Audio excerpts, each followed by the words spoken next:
joins on the broadcast to share further details. Bhavna, what is the latest that you're tracking as far as this case is concerned? Of course, we've seen the prior cases of Trisha Sharma. We've seen Deepika Nagar's case also come to light, and now this mystery death of this 28-year-old woman in Lodi colony.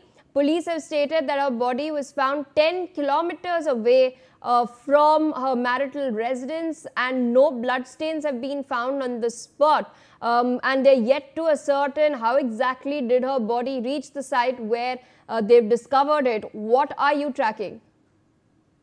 बता दूं कि दक्षिणी दिल्ली के Lodhi colony में 28 साल की नई नवेली दुल्हन की रहस्यमय मौत के बाद पुलिस ने जो है इस पूरे मामले में जांच शुरू कर दी। अगर देखा जाए तो मृतक महिला आकृति सुतार पुष्प विहार के रहने वाली थी, जो कि 4 जुलाई को दिल्ली के लोधी कॉलोनी में वो पालकी कुंज के एनडीएमसी फ्लैट की तीसरी मंजिल पर कथित तौर पर गिरने के बाद गंभीर रूप से जो है घायल हो गई थी, जहां उन्हें एम्स के ट्रॉमा सेंटर ले जाया गया। डॉक्टरों ने जो है उन्हें मृत घोषित कर दिया। आकृति के परिवार ने आत्महत्या की संभावना को खारिज करते हुए आरोप लगाया है कि दहेज की मांग को लेकर उसकी हत्या की गई है। उनका दावा है कि अरास्तु सिक्का जो अभी बेरोजगार है और उनके परिवार वाले लगभग 20 लाख रुपए की मांग कर रहे थे। उन्होंने आरोप लगाया कि शादी के बाद से ही आकृति को जो है लगातार परेशान किया जा रहा था और वहीं धमकाया भी जा रहा था।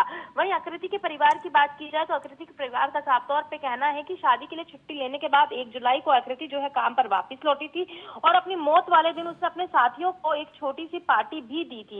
अगर आकृति के चाचा की बात की जाए तो आकृति के चाचा ने आत्महत्या की थ्योरी पर जो है वो तमाम सवाल उठाया। उन्होंने साफ तौर पे कहा कि अगर आकृति नाखुश होती तो अपना जान देने की सोच रही होती तो वो काम पर लौटने के बाद जश्न क्यों मनाती। वहीं मैं आपको बता दूं कि जानकारी ये भी सामने आ रही है कि आकृति की जिस फ्लोर पे आकृति गिरी हुई मिली थी, यानी कि 3rd फ्लोर जिस पे आकृति का शव मिला था, और वहां से जब आकृति को हॉस्पिटल ले जाया गया, हॉस्पिटल में डॉक्टरों ने उसे मृत घोषित कर दिया, तो बताया जा रहा है कि वो फ्लोर जो है अनुमन खाली रहते थे। उनका ये भी दावा है कि जहां पर ये घटना हुई वहां पर कोई भी खून के निशान नहीं मिले, जिससे उन्हें शक है कि अपराध सोच समझकर और योजना बनाकर किया गया है। उन्होंने कहा कि मौत की असली वजह पता लगाने के लिए वहीं पुलिस का मानना है कि मौत की असली वजह पता लगाने के लिए जो है पोस्टमार्टम करना बहुत ही ज्यादा जरूरी है। मैं आपको बता दूं कि परिवार ने बताया है कि शादी लव कम अरेंज मैरिज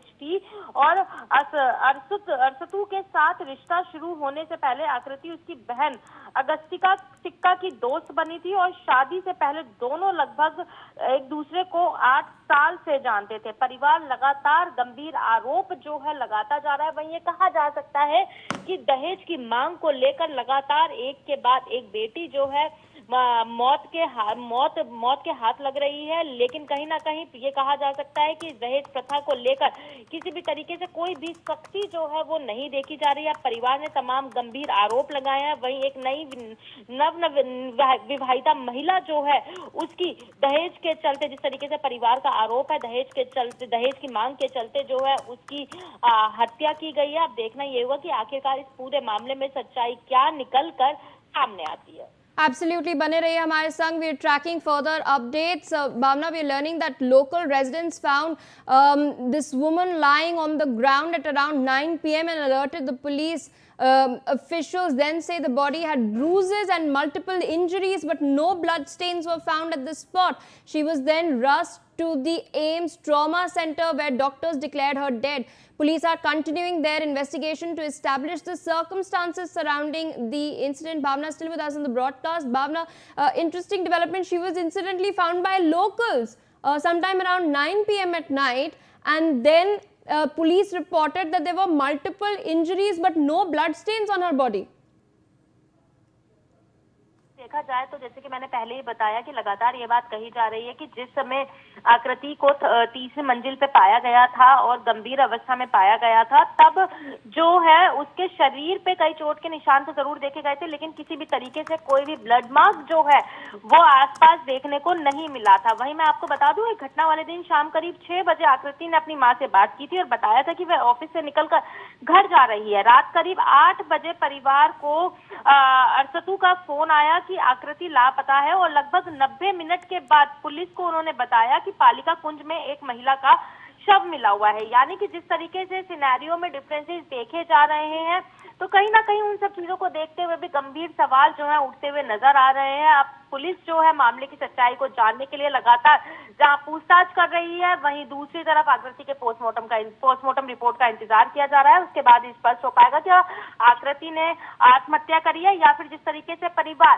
दहेज की मांग को लेकर आत्महत्या का आरोप लगा रहा है, तो क्या उसमें आत्महत्या की जो हत्या की आशंका परिवार जता रहा है, तो क्या वास्तव में आकृति की हत्या की गई है। जी, बने रहिए हमारे संग। We tracking some further updates in this particular case.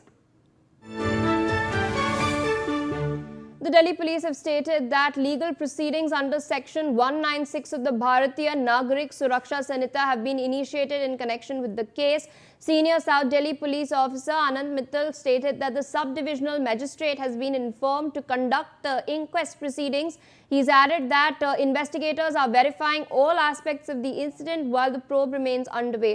A post-mortem examination is also being conducted to ascertain the cause of the death of this 28-year-old woman. Bhavna still with us on the broadcast. Bhavna, we're learning that even as the probe is underway, post-mortem is being conducted. Additionally, legal proceedings have been initiated under sections 196 of the Bharatiya Nagarik Suraksha Sanhita.